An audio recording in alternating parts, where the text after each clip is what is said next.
හිතවතුනි හුඟක් අයට තමන් වෙත තිබෙන්නා වූ දායාදයන් පිළිබඳව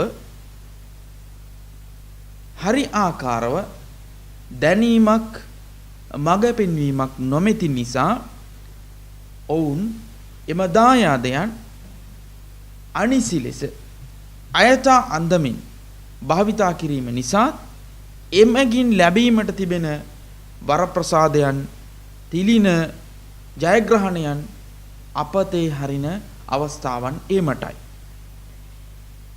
ගෞරවනීය සොයුරියනි නබිනායක මුහම්මද් සල්ලල්ලාහු අලයිහි වසල්ලම් තුමා පැවසුවා ඒ පිළිබඳව ඉත්බාන් ඉබ්නි මාලික් රදියල්ලාහු අන්හු තුමා වාර්තා කරනවා.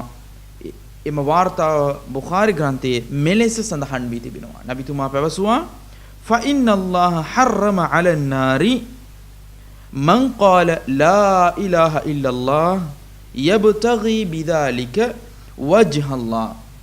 කවරෙකු දෙවිඳුන්ගේ ශුද්ධ වූ මුහුණත එහෙම නැත්නම් දෙවිඳුන්ගේ කරුණාව දයාව උදෙසා කවරෙකු ලා ඉලාහා ඉල්ලල්ලාහ් වන්දනා කරනු ලැබීමට සුදුස්සා මාගේ මැවුම් කරු නොහොත් මාගේ දෙවිඳුන්ව හැර අන් කිසිවෙක් නොමැති බව